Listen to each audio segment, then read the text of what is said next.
नमस्कार आदाब, आप देख रहे हैं डीएनएम शो। डीएनएम शो में हम अपराध की सच्ची कहानियां आपके सामने लेकर के हाजिर होते हैं। अगर आपको हमारी कहानी पसंद आती है तो हमारे इस चैनल को सब्सक्राइब कीजिए और इस कहानी को ज़्यादा से ज़्यादा लोगों को शेयर कीजिए।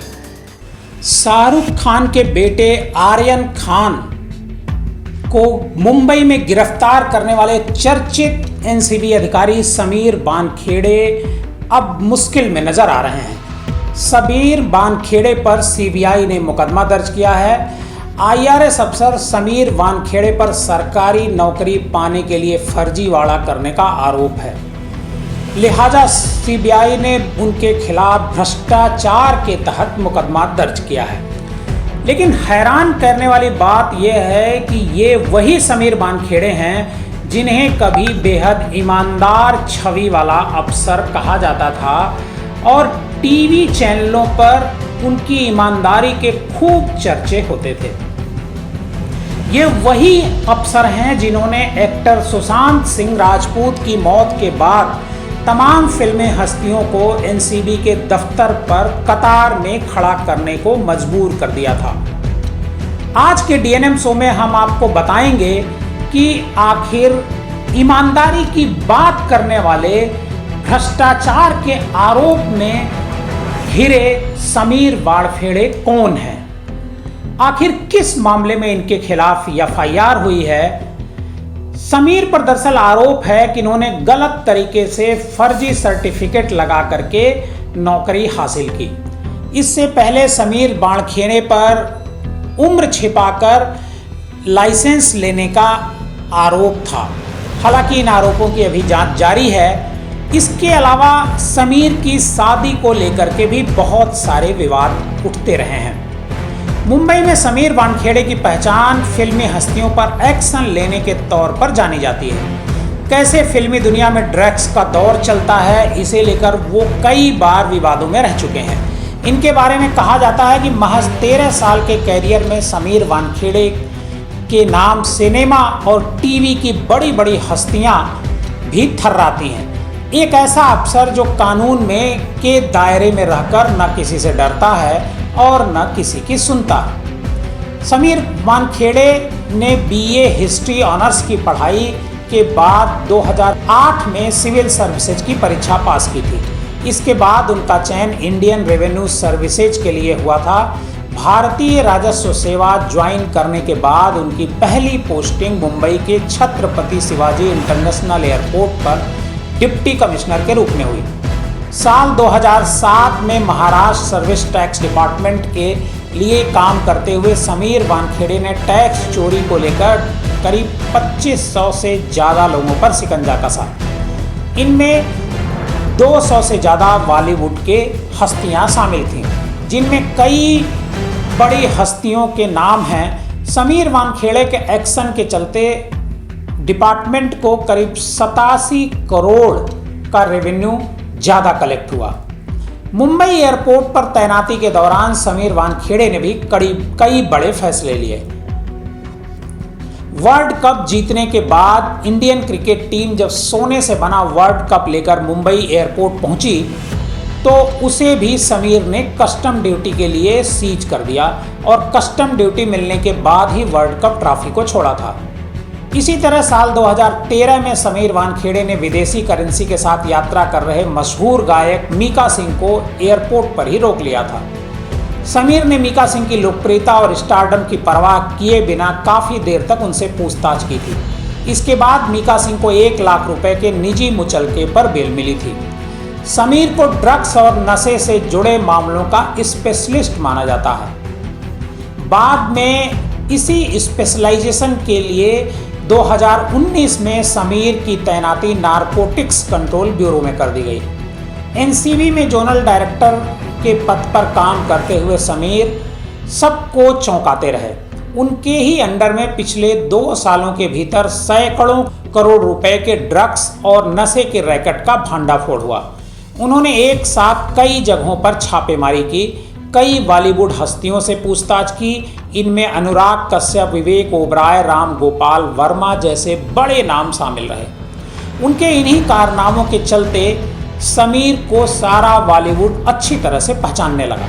लेकिन समीर के बारे में कहा जाता है कि वो कभी किसी सेलिब्रिटी को भाव नहीं देते, बल्कि उनके साथ आम लोगों जैसा ही व्यवहार करते रहे। एक्टर सुशांत सिंह राजपूत की सुसाइड के बाद बॉलीवुड में जब ड्रग्स का एंगल सामने आया, तब समीर वानखेड़े ने ही सुशांत की गर्लफ्रेंड रही रिया चक्रवर्ती और उनके भाई सौविक चक्रवर्ती को हिरासत में लिया था। दोनों को एनडीपीएस एक्ट के तहत जेल भी भेजा। नवंबर 2020 में समीर ने ही कॉमेडियन भारती सिंह और उनके पति हर्ष को भी ड्रग्स मामले में गिरफ्तार किया था। लेकिन समीर वानखेड़े के इसी कड़क रवैये का उन्हें खामियाजा भी भुगतना पड़ा। बीते साल ड्रग पेडलर्स ने एनसीबी की टीम पर हमला किया था। उस दौरान समीर वानखेड़े जख्मी भी हुए थे। एनसीबी का दावा है कि बीते 2 सालों में मुंबई में ड्रग्स के काले कारोबार पर शिकंजा कसा गया और इसके पीछे समीर वानखेड़े का ही अहम रोल है। यही वजह है कि कुछ दिन पहले उन्हें 6 महीने का एक्सटेंशन भी मिला।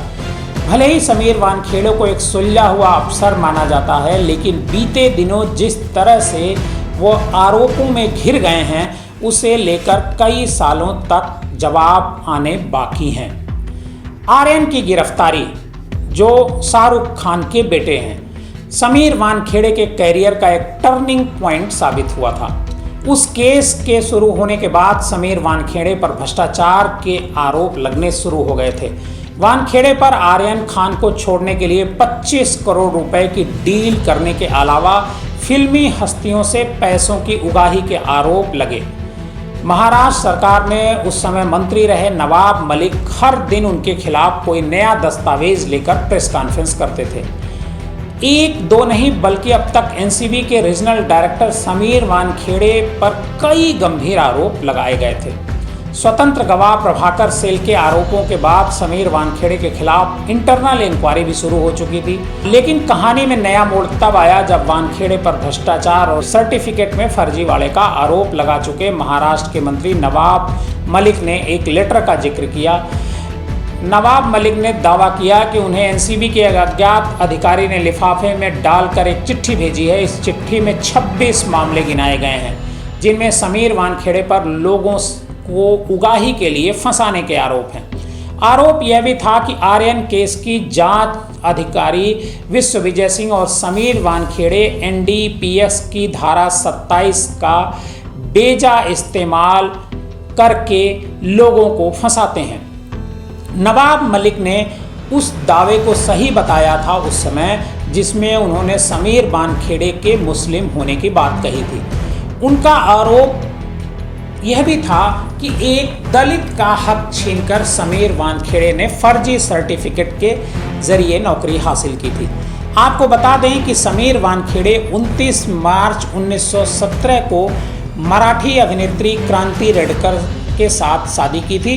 क्रांति गंगाजल जैसी हिंदी फिल्मों में भी काम कर चुकी हैं। इसके अलावा 22 मराठी फिल्मों में बतौर अभिनेत्री या फिर फिल्म डायरेक्टर के रूप में काम कर चुकी हैं। भले ही शादी और रिश्ते को लेकर समीर और उनके परिवार के सभी आरोपों के जवाब दिए हों, लेकिन उन पर लगे बाकी आरोपों पर अभी भी संशय बना हुआ है।